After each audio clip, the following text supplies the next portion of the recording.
Hey guys, John Joseph here from Built Properly. I want to introduce you to one of our completed residential home remodels.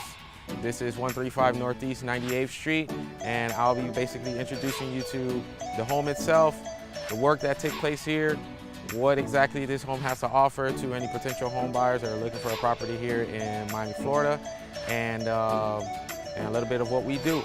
So stay tuned and let's go through this.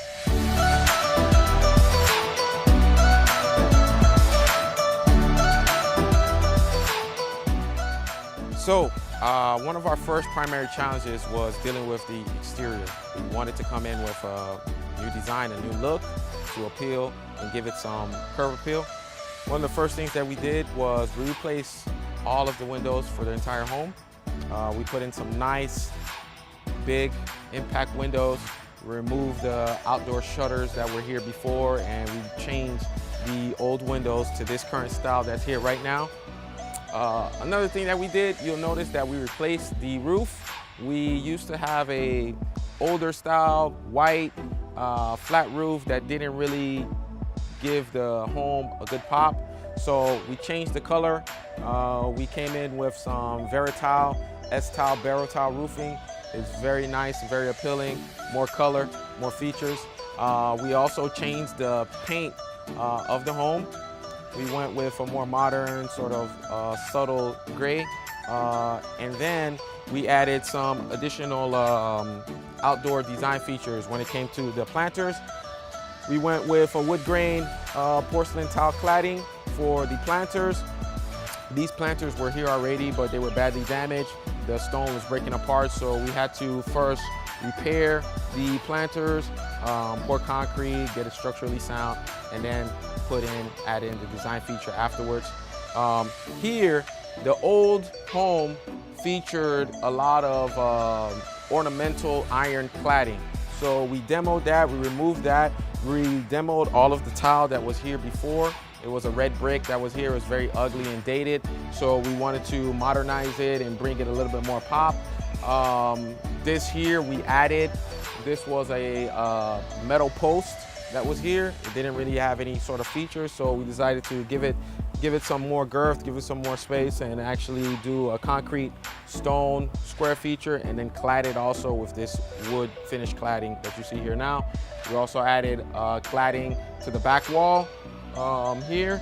This gives a good contrast between the grays that you see throughout the property, the gray exterior home, the gray planters. We had to replace the front door. We came in with an impact glass wood door, custom door, that we replaced the older wood door that was here prior before. On the exterior, another challenge that we had, the old home didn't have any sort of electrical plug outlets for outside plugs. So we added in some exterior GFI plugs here, as well as on the front of the property. We also added in a light here for the porch area, so we can have some lighting on the outside. And we also redesigned the porch, the front porch. We didn't redesign it, but we removed all of the old brick that was here before, demoed that out, and replaced it with this beautiful porcelain tile brick now. Now we're gonna go inside. I'm gonna show you interior of the home, showing you basically the work that we did there, and walk you through the property and show you some of the features there. So let's go. So upon starting this project, our primary challenge was, first, we needed to get an architect that we can use and get the owner's ideas for what they wanted to do with the property, update the property from the dilapidated state that it was in, and bring it up to this modern product that you see here now. When we first came on scene to this property, the home, since it had sat here empty for such a long period of time, was in a state of decay. The roof had completely collapsed in certain areas throughout the home. Ceilings were caved in. Water was coming in through the home for many, many years. This home stayed vacant for roughly about 10 years and a half or so. This is a property that was originally built back in 1958. Featured about 2,200 square feet of living space and was in deep need of remodeling services, as well as structural rehab. On the structural rehab portion, the first major issue was roofing. We needed to complete the roofing, get the roofing sound and waterproof and watertight before we started work on the interior. The trusses that were holding up the roof structure were in various states of disrepair. We needed to patch up the roofing truss systems, remove the roof completely, get the roof waterproof before we can start working on the inside. One of the things that we did on the changes that the architect and engineer put into this property was adding this wall here. It seemed like over the years, this wall, when it was originally built, was here, but it was removed from some of the previous owners, and this space was completely wide open. When they removed the wall, they did not put the structural supports needed for the trusses here, so the trusses began to sag in certain areas. So we had to come back in and re-engineer this wall, put this wall in, since it's a load-bearing wall, to close off what is now the master bedroom and bath area. On the flooring, you can see right now we have these beautiful wood floors. However, when this home, when we first took on this project to rehab this home, these floors featured hardwood floor systems from back in the 1960s. This was the original wood texture. However, since it was left open and exposed to the elements of the outside and water, the entire floor system began to sag in different areas of the home where the floor joists were rotted out and broken due to the water exposure. We had to come underneath the home, replace all those wood joists, cut out sections, lay new plywood and sheathing down on the floor just to get it all leveled out and solid as we have right now. One of the other things that we had to do into this home was completely gut the home. So we gut back the entire home. All of these walls that you see now are brand new drywall with insulation. This property had no insulation on the onset. This home back in that time, they did not use drywall, they used plaster with mesh screen. So all of the walls had sort of asbestos and plaster. We had to completely gut it, do mold testing, do asbestos testing, get that completely cleared out, and know that there were no toxins left in the property. At that point, we did all the structural framing changes that we'll walk through later on, and we'll see where we opened up a few walls, we opened up a kitchen, we added an island kitchen, we added support trusses and support beams where we needed to in areas where the structural truss members were stressed or decaying. We replaced the framing, added new framing where we needed to put framing or where the wood was rotted out. Another thing that we did was the plumbing system. We completely overhauled the plumbing system. The old plumbing system that was here before was metal piping. It was all cast iron pipes. Over a period of time, cast iron begins to rot and decay from the inside out. Even if the pipe looks like it's in good condition from the outside, it will be rotted out from the interior. When you turn on your water, the water will come out brown. When you flush your toilets in your bathroom, instead of going to the septic tank or going to the sewer connector, it would just basically run out in the bottom of the home, and you would have waste product or whatever the case may be laying at the bottom of your property. So we went underneath the house. This home features a crawl space of about 2 feet where we were able to walk underneath and crawl underneath the home. We gutted out all the plumbing and the piping fixtures and replaced them to PVC, and we got full inspections on all of those changes. The next thing that we did on the electrical side, we did a complete overhaul and remodeling of the electrical features. We added receptacles and outlets in the rooms where previously this living room may have only featured maybe 2 outlets. We added in several more, 8 feet distance and sometimes even shorter distances, so that you have basically an outlet on every single wall in basically every corner of the home, so that you can plug your outlets into and any sort of electronic features that you need to plug in. We also updated the lighting fixtures and we added beautiful lighting vanities in certain areas, this living room area had no light whatsoever. We added light receptacles here. We added fans in the kitchen area, dining room area, and the living room area as well. Smoke detectors, we added hardwired smoke detectors that connect to the main breaker. And this is more for a safety feature. If you have any sort of fire or anything like that, these are not on battery. These are hardwired into the electrical circuit boxes, and they also can detect for carbon dioxide. So all of those changes we made, and we sat down with the engineer as well as the owner on laying out the design for these changes. Another big thing that we did was we updated all of the HVAC and mechanicals. This home was originally built back in 1959. So the AC features that they had were wall units in some places, and they had a AC system that couldn't properly cool the home of this size. So we increased the tonnage, we added more ventilation, and we basically added a more modern, up-to-date AC system that is, comparable to anything that you'll see now in the marketplace. So let's go now. Let's talk to our electrician, George Felix Rodriguez.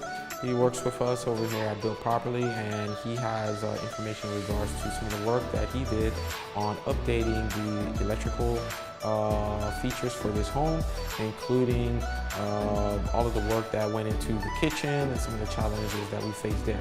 So come with me, I'll introduce him now. So now we're in the kitchen portion of the home, and we did a couple of changes here also. We opened up this wall here. This wall actually closed out all the way, and we wanted to open up the kitchen, add in this pretty cool island right here in the front. And in order to do that, we had to add in some support beams that we did behind the scenes and inside of the wall.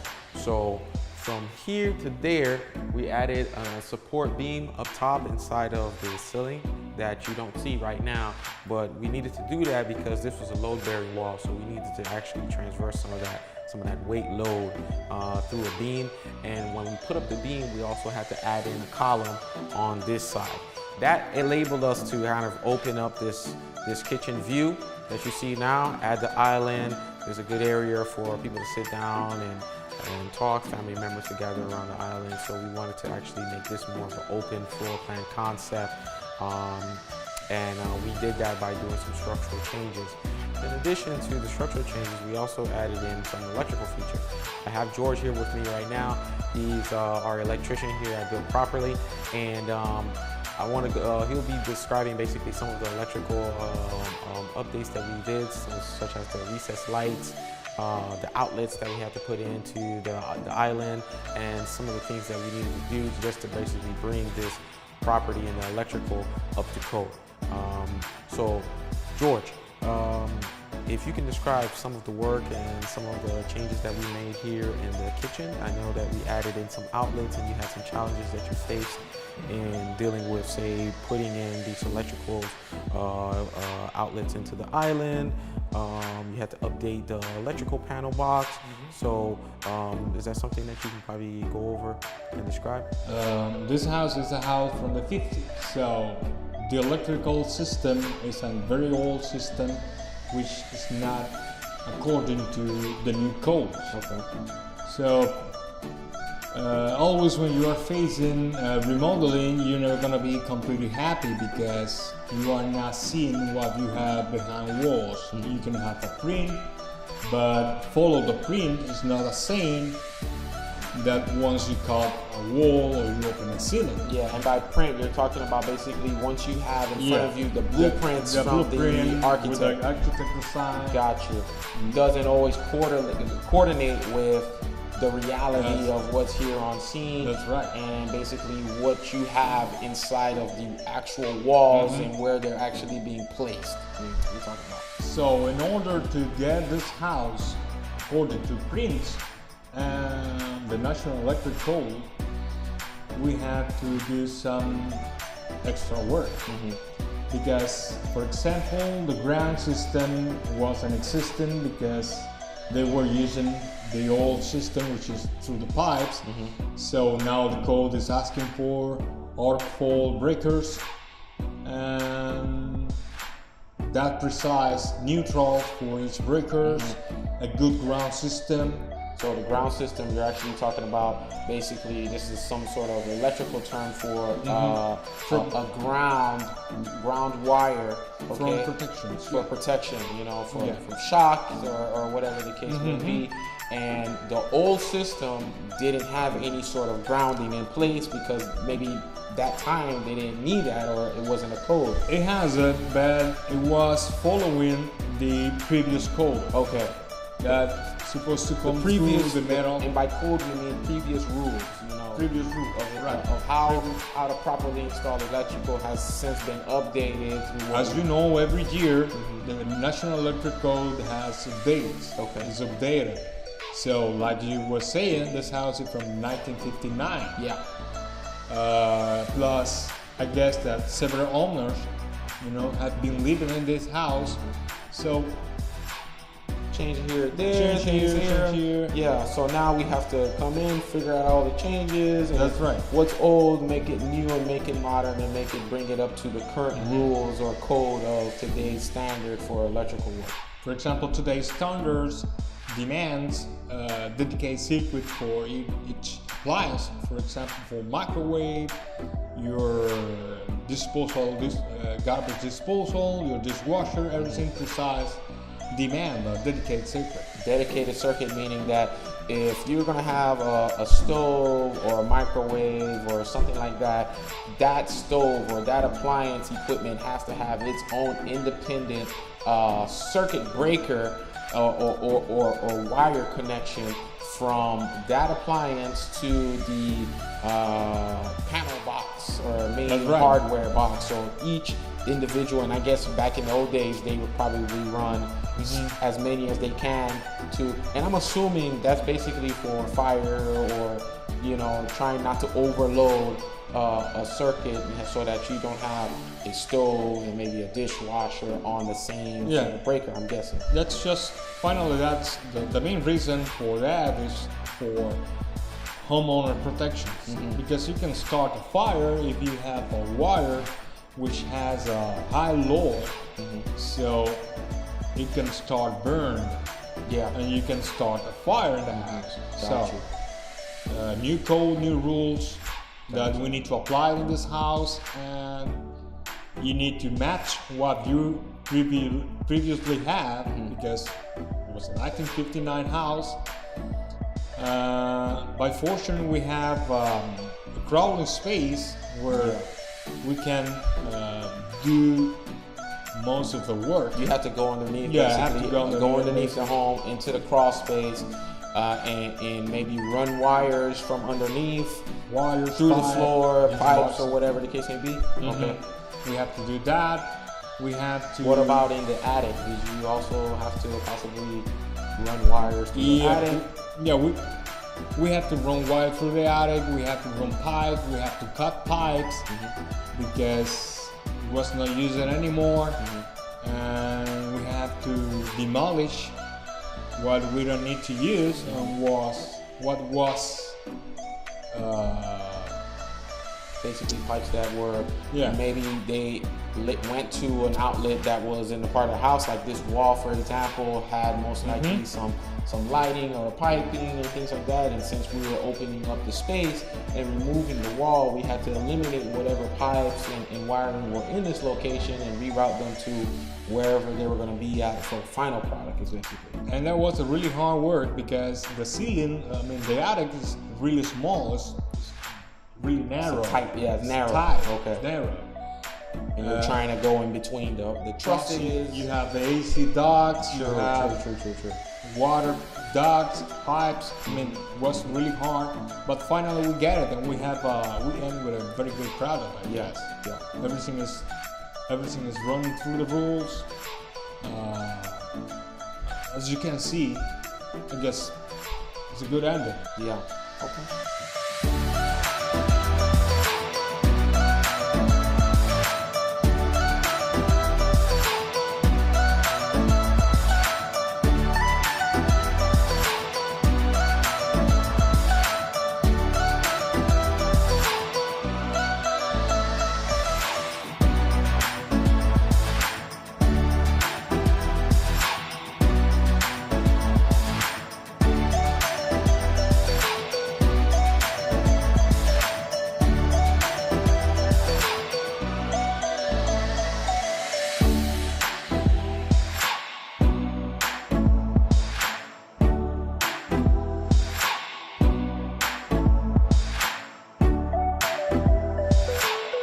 here now with the owners for the Miami Shores property, 135 Northeast 98th Street, Lynn and Michael. They're going to be describing the property, talking about their process of construction, and these are real estate investors who invest in properties throughout the Miami area, and they're particularly put their influence into this home and some of the designs and some of the in-product features. And I'm gonna have both of them talk about what they did here, talk about the property itself, and I'll introduce them now. So Michael and Lynn, can you tell us a little bit more about this particular property and just the whole process of going through the construction and everything that was put into this home here? 你先给我解释一下，我只能讲中文。He said that he can only speak Mandarin. That's fine. That's fine. Yeah, they're from. Michael's from China, mainland China, so he's going to be speaking in Mandarin, and Lynn is going to be translating for him in English. Thank you. 在装修前呢，我考察了很多公司，然后通过该公司的设计方案跟这个样板间。和价格合理的价格，最终呢，我选择了他的公司。What he said is after we bought the house, we have met and interviewed a couple construction companies for the design and the budget.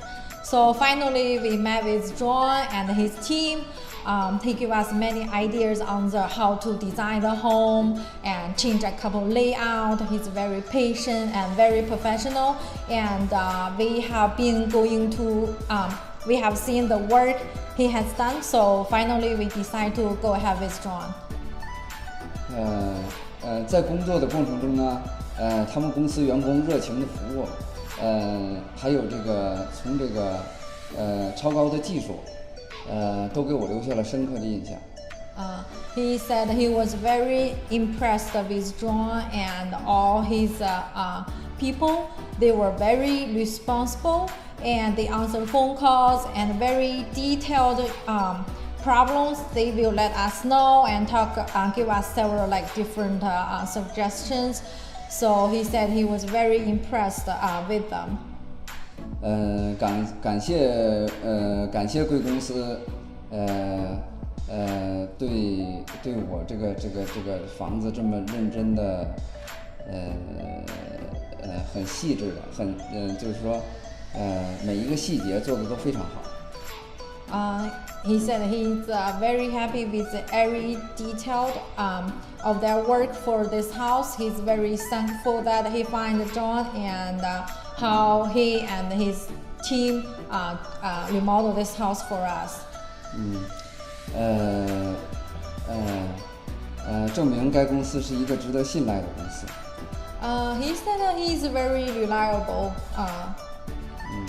Let me ask you. Are you planning to put this house on the market? I'm assuming, and when do you plan to put it on the market? That's one question. The second question would be, if someone was interested in maybe saying, looking at the home or buying the home, where do they go to get this information? Will you be using a realtor at some point to showcase the home?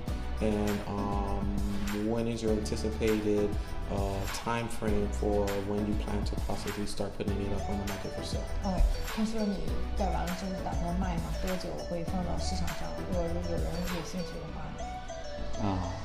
对呀，装修完了以后，我们打算这个房子是用来投资的。装修完了以后，我们打算把它挂出来卖的我们预计在3个月之内把它卖出去。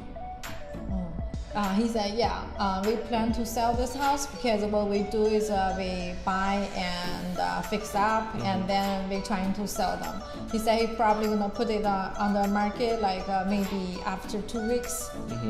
After you guys close out the permits and everything. The final, so maybe after 2 weeks after you get all your final inspections done and everything is finished with the permit, then you will put it on the market. Yeah. Do you plan to have open house showings to the public, or is it going to be private showings, or how do you plan on doing to show the property? Do you plan to have open house? Yeah, we're probably gonna hold an open house. Okay. Yeah. And also we're gonna do advertisement online and stuff. So. Are you doing any sort of staging with the home, or is it going to be staged in the sense that you might put furniture here, or are you going to leave it empty and allow the owners to kind of visualize and bring their own furniture? I think we're gonna leave it empty like this. Okay. Yeah. So they can have an idea like what they like. You know, everybody's different. So. Okay, great. Thank you so much for choosing me. Thank you for your great 跟你 work. 说，再次感谢他和他的团 Thank you. 队。 He said thank you and all your crew. Yeah, you Thank guys did a great Thank job. you so much. I appreciate it. Thank you.